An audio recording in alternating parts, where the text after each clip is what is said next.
Bueno, vamos a empezar este video sobre pobreza. Vamos a ver que lo que vamos a trabajar es la forma en que se mide y se define la pobreza. Y ante todo acá ya empieza a haber una primera cuestión particular o rara, y es que en términos generales las cosas se miden a partir de que se conoce la cualidad, ¿sí? Entonces, conocemos el peso, que las cosas pesan, sabemos lo que es y buscamos una medida para pesar. ¿Bien? La longitud, ¿qué es? Y buscamos una medida para medirla. Con la pobreza ocurre lo contrario, y es que en realidad la definimos a partir de la forma en que la podemos medir. ¿Por qué? Bueno, porque es un problemón la pobreza a todo nivel. Vamos entonces a ver un poquito esto y a rediscutirlo luego. Perdón. Entonces se me escapó, bueno, ahí vamos. Tenía que arrancar acá. Bien, tenemos dos formas de medir la pobreza y por tanto dos definiciones distintas. Una es la pobreza por NBI, necesidades básicas insatisfechas. Esta forma de medir la pobreza, que tiene un montón de complicaciones, para empezar vamos a ver que está absolutamente subestimada, pero es interesante conocer el origen y el por qué se mide y se define así. Esta medición surge en la década del 80 con la vuelta de la democracia, que se propone hacer un panorama de cuál era la situación real en la que se encontraba la población argentina. Y entonces encuentran en el censo una herramienta para tratar de rastrear las transformaciones respecto de la variable pobreza. Entonces, no es que piensan cuáles son las necesidades básicas que hay que satisfacer para no ser pobres, sino en realidad al revés es, miran el censo y dicen, bueno, ¿qué de toda esta información me aproxima una idea de que haya necesidades básicas insatisfechas? Y así es como se construye este indicador, que nunca más se modifica y por eso quedó absolutamente atrasado. Estamos hablando de 40 años prácticamente, donde la sociedad cambió un montón, donde el acceso a un montón de mercancías, bienes, digamos, y los llamados servicios cambió un montón. Y entonces, efectivamente, lo que sucede, vamos a ver ahora, es que está muy subestimada la cuestión de las necesidades básicas insatisfechas. Pero sin entrar en la valoración subjetiva de esto, vamos a tratar de hacer un análisis objetivo. Digo, ¿por qué? Porque podría yo plantear que para mí una necesidad básica es tener un celular y que entonces quien no tiene un celular tiene la necesidad básica insatisfecha. Digo, no, sin entrar en ese tipo de valoraciones, justamente de lo que se trata el análisis crítico que vamos a hacer es de encontrar, digamos, de analizar críticamente, lo repito, cuáles son estos elementos y en qué medida podrían ser factibles de actualización. Y vamos a ver por qué no se actualizan tan bien. Bueno, se considera un hogar pobre si presenta como mínimo una de las siguientes carencias, una de las siguientes necesidades básicas insatisfechas. Hacinamiento, más de 3 personas por cuarto del hogar, o sea, si bien 4 personas en un buen ambiente, hay hacinamiento. Vivienda inadecuada, que es la pieza de inquilinato, la vivienda precaria u otro tipo. No entra en vivienda inadecuada, departamento, casa y rancho. Súper polémico. El rancho es una casa con techo de paja y piso de tierra. Esa es la definición de rancho y adobe en las paredes. Y esto, argumentándose que era una cuestión idiosincrática, quedó afuera de la condición de que, digamos, sería vos tenés satisfecha tu necesidad básica por la vivienda si vivís en un rancho, ¿no? Falta de retrete o retrete sin descarga de agua. Menores no escolarizados, que al menos un niño o niña de 6 a 12 años no asista a la escuela. Esto también quedó súper desactualizado porque hoy la escolaridad obligatoria es hasta la secundaria. Por lo tanto, podríamos decir que si hay un niño o niña de 15 años que no va a la escuela, hay una necesidad básica, hay una necesidad que el sistema considera básica que está insatisfecha. Y luego 4 más personas por miembro, ocupado y jefe o jefa de hogar que no haya completado el 3er grado de escolaridad primaria. Esto es lo que más ha quedado desactualizado, porque de alguna manera se plantea acá, digamos que en el 80, cuando se establece este modo de medir la pobreza, que una persona que ha llegado a 3er grado, al vender su fuerza de trabajo con esa calificación, puede obtener un salario equivalente a lo necesario para sostener 4 miembros del hogar. Hoy está claro que una persona que no terminó en tercer grado es un milagro, ya si vende su fuerza de trabajo, y por supuesto que si lo logra vender, de ninguna manera va a alcanzar para sostener en condiciones de necesidades básicas satisfechas a 3 miembros de hogar, o 4. ¿Bien? Entonces, sería 3 miembros por estos 4 o más personas por jefe de hogar. Entonces, esto también ha quedado súper desactualizado. ¿Cuál es el problema con la actualización de esto? Bueno, que obviamente si lo actualizas, de pronto aparecen un montón más de pobres de los que hubiera habido si no lo actualizabas. Porque, por ejemplo, si empezamos a contar como hogares con necesidades básicas insatisfechas, los hogares donde hay niños o niñas de 14 años, 15 o 16 que no van a la escuela, antes tenías 5 hogares NBI y ahora vas a tener 100 hogares NBI. Entonces, de alguna manera, hasta que no haya una coincidencia casi que entre cambio de gobierno y hechura del censo, no me imagino en qué momento va a haber un cambio en este tipo de medición. Algo no aclaré, pero bueno, lo dije, pero lo aclaro, con cumplir uno de estos requisitos ya el hogar se considera NBI. Bien. La información, como dijimos, brota del censo, es una forma de medir la pobreza estructural. ¿A qué se refiere estructural? Es como si la pobreza estuviera en la estructura del hogar, ¿no? La estructura es algo duro, difícil de cambiar. Como dice, bueno, una casa, ¿no? Yo compro una casa y abro una ventana, puedo tirar una pared, pero ya si quiero llevar, digamos, unir 2 cuartos y llevar la cocina al otro lado y el baño acá, bueno, ya estoy cambiando toda la estructura del hogar, eso es bastante más complicado. Entonces, el punto es que para cambiar esta situación no es algo rápido y sencillo, ¿sí? De hecho, si lo piensan, bueno, no sé, que llegue la descarga de agua al retrete, o hacer una nueva pieza para que la familia esté, que habita ese hogar no esté hacinada, o todas son formas, digamos, para salir de esta condición de pobreza, se necesita un cambio estructural. Obviamente hay una información completa de la población, porque esta es una información completa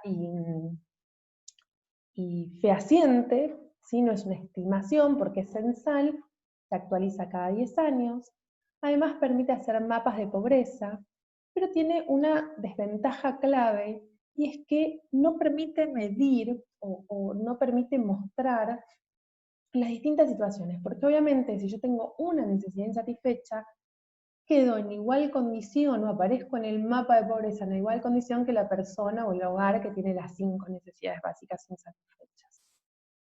Pero por otro lado, vuelvo acá, al permitir armar mapas de pobreza, permite la planificación permitiría la planificación de políticas en torno a la pobreza, digamos, generalizadas y adecuadas por región, ¿no? Como puedes tener los focos rojos de NBI y decir, bueno, acá hace falta ir a hacer un desembolso para resolver porque hay una situación muy grotesca de necesidades básicas insatisfechas.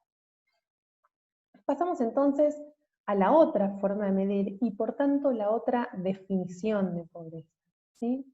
¿Qué es la pobreza o indigente, digamos, perdón, qué es la pobreza en contraposición a la que vimos recién? Coyuntural, ya vamos a ver por qué, y que es la que se mide por la línea de pobreza o por la línea de indigencia. A diferencia de la NBI, que tenía estos 5 parámetros, la pobreza por LP o por LI es una pobreza que se mide únicamente por ingresos. Recordemos, retomo lo que vimos en la reunión anterior, que el ingreso es todo, digamos, toda cantidad de plata que entra a un hogar. ¿Sí? El ingreso puede ser salarial o no salarial. Yo puedo tener un salario y además puedo tener una asignación universal por hijo, y además puedo tener, no sé, un alquiler porque estuve arriendo una pieza, y además puedo tener una ayuda de mi hermano o mi hermana que me mandan plata. Todo eso es el ingreso de mi hogar. ¿Bien? Y entonces esto ya nos marca que va a haber un monto de dinero, se establece así, digamos, una cantidad de plata. Si tenés esa plata o más, no sos pobre; si no tenés esa plata, sos pobre. Si no llegas a esa plata, sos pobre. Ahora vamos a ver cómo se construye de cualquier manera esta línea de pobreza, y después vamos a ver lo de la línea de indigencia, que es como la prima hermana pobre de la línea de pobreza. La información, a diferencia del anterior, que es un censo, el censo es completo, no es toda la población. La información acá es por encuesta. Esto, para que se den una idea, es la diferencia si yo les pregunto, acá les doy el primer día de clases, a cada uno de ustedes una hoja y les pido que completen donde se hicieron, por ejemplo, secundario público o privado, cuántas materias tienen y si les gusta o no les gusta la economía. Yo recibo, tengo todas las respuestas y tengo una claridad, una certeza absoluta, salvo que me hayan mentido, de cuál es la situación del curso. La otra opción es que, para conocer la situación del curso, es que yo del aula aleatoriamente elija a gente separada, pues se supone que si se sientan juntas, se conocen, tienen algún vínculo, capaz que fueron al mismo colegio, entonces ya ahí me suena la encuesta, porque entonces dos me van a contestar que fueron o a público o a privado, pero ya no va a ser aleatorio, entonces separo y entrego 10 papeles distintos por el aula, les pregunto la misma información y después estimo qué situación del curso tengo. Entonces, si la mitad me dijo que fue a privado y la mitad público, yo voy a decir, bueno, la mitad de mis alumnos fue a privado y la mitad de mis alumnos o alumnas fueron a público. ¿Es fehaciente? No, es una estimación. Quizás si yo les pregunto a todas y todos, resulte que en realidad el 90% fue, bueno, sería una muy mala encuesta, pero no sé, o sea que hay un 60-40%. ¿Sí? Bueno, esto es lo que es una encuesta, y esto es lo que es la encuesta, por supuesto, permanente de hogares, en la que vimos que es clave para la medición del desempleo. Entonces la información surge de esta encuesta, que ya vimos cuáles son las características de la encuesta. Es una forma de medir la pobreza coyuntural. ¿Por qué coyuntural? Porque la condición de pobre o no puede cambiar muy, pero muy fácilmente. ¿Cómo cambia? Con incrementar el ingreso. ¿Por qué digo esto? Porque básicamente yo hoy soy pobre y mañana, o porque alquilé la pieza, o porque mi hermana me empieza a mandar plata, porque se murió mi mamá y heredé, porque salió un nuevo programa y me anoté, por lo que fuera, cobro más plata y salgo de pobre. Fíjense la diferencia con los NBI. ¿Cómo se calcula esta pobreza, digamos? ¿Cómo se calcula para saber si alguien es pobre o no? Se calcula a partir de la comparación entre los ingresos de un hogar, todos los ingresos del hogar, y el precio de una canasta de mercancías que necesitaría ese hogar para cumplir sus necesidades y no ser pobre. En esta canasta van a entrar tanto alimentos, va a ser una canasta alimenticia, como no alimenticia, ¿sí? Servicios, para empezar, digamos, ¿no? Salud, educación, hay una parte asociada al transporte, vivienda, etc. ¿Sí? Entonces, ante todo, se consideran los ingresos completos, dijimos, salariales y no salariales. El establecimiento de la canasta se determina un conjunto de mercancías que cubren las necesidades vitales, alimenticias y no alimenticias. Ahora, ¿y cómo se hace esto? Bueno, se establecen esas necesidades para un adulto, que se llama adulto equivalente. Es un varón adulto equivalente, ¿sí? Entonces, ¿qué es lo que dicen? Se hace el cálculo y dice, bueno, un varón adulto necesita consumir 1800 calorías por día, ¿qué tienen que tener? No sé, tantos gramos de proteína, tantos gramos de grasa, tantos gramos de carbohidratos, tantos gramos de vegetales, tantos gramos de tal otra cosa, ¿bien? Además, un varón adulto, perdón, necesita viajar, no sé, tomar 4 colectivos por semana. Y además necesita de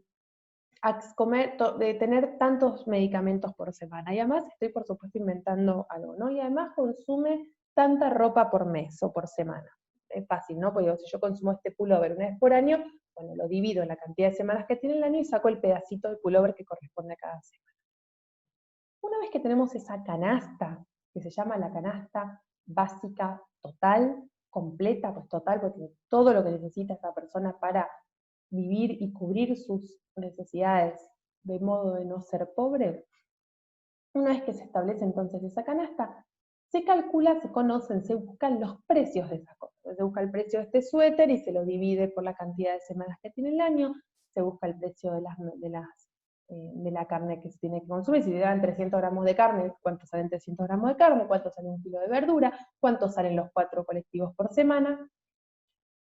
Se establece eso, entonces se sabe cuánta plata necesita un varón adulto para no ser pobre. ¿Sí? O sea, cuando tenemos el valor de la canasta, que acá yo puse el ejemplo, son 500 pesos, quiere decir que si un varón adulto cobra 500 pesos por mes, no es pobre. Otra vez acá, súper discutible, qué entra en la canasta, qué no entra en la canasta. Les voy a mandar a todo esto, vamos a ver un video al respecto de cómo está construida esta canasta. Y por supuesto, tiene un montón de problemas, tiene un montón de deficiencias alimenticias, tiene un montón de cosas que a 2x3 sacan cosas de la canasta, entonces ahora no se contempla la salud, por ejemplo, en la canasta, entonces mañana no se contempla otra cosa, cambian la canasta, la época a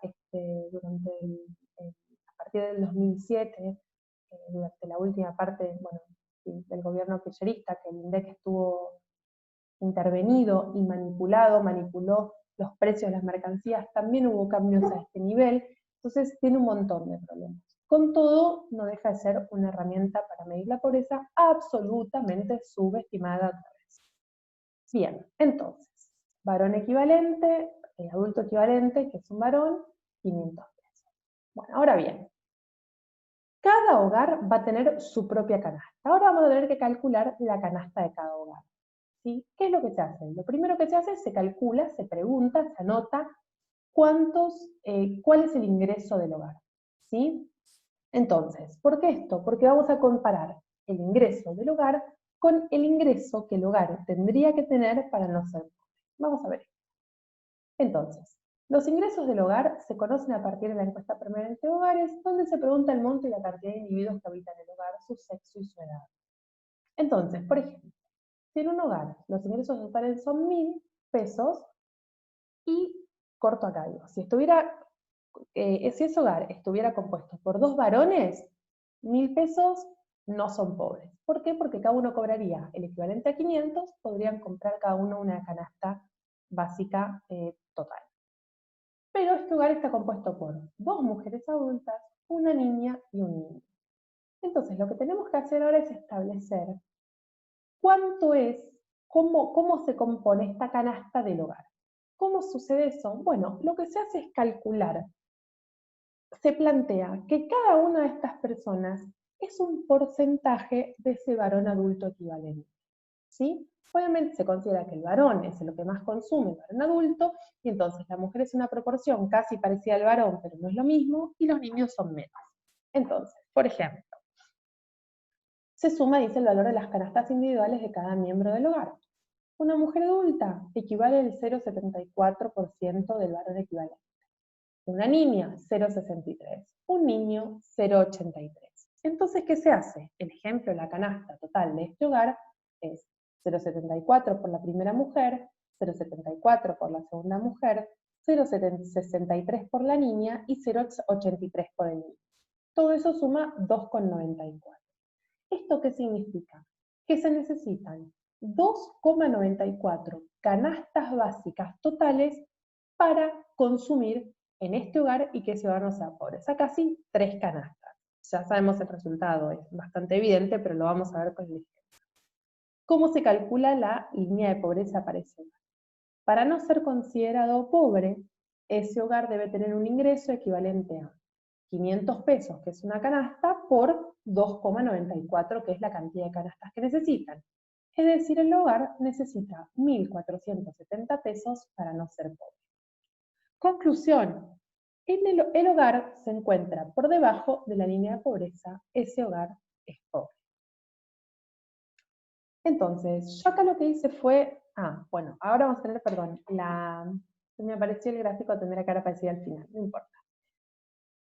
La línea de indigencia, yo decía, es la prima pobre de la línea de la pobreza, porque la línea de indigencia es un grado extremo de pobreza. Se considera indigente aquel hogar que no llega ni siquiera a cubrir los requerimientos alimenticios mínimos. O sea, la canasta básica total está compuesta por una canasta alimenticia más otras cosas. La línea de indigencia se computa o se estudia, se establece en la adquisición solamente de la canasta alimentaria. Entonces, se mide de igual modo que el usado para trazar la línea de la pobreza, pero la canasta usada es la canasta únicamente de alimentos. Y entonces la línea de indigencia obviamente se traza, en un nivel de ingreso menor al de la pobreza. Un hogar indigente se encuentra por debajo de la línea de la pobreza. Y acá es donde está. Tenemos la línea de pobreza, fíjense, en 500 pesos, la línea de indigencia está en 300 pesos, un hogar que está por acá es pobre pero no es indigente. Un hogar que está por acá es indigente y obviamente por tanto es pobre. Un hogar que está por acá no es ni pobre ni indigente. Bien, faltó la filmina de cierre. Vamos a salir de acá. Y ahora lo que les voy a proponer es que busquen la información de cuánto se estableció la última línea de pobreza que se calculó. La pobreza la publica el INDEC, igual sale en el diario, si lo buscan lo van a encontrar. Lo podemos ir charlando por el foro, busquen, digan qué les parece, cuánto les parece que se está subestimado o no. Siempre está subestimado, pero a ver qué les parece. Y además les voy a compartir un video para que vean respecto a una experiencia con el consumo de la línea de la pobreza.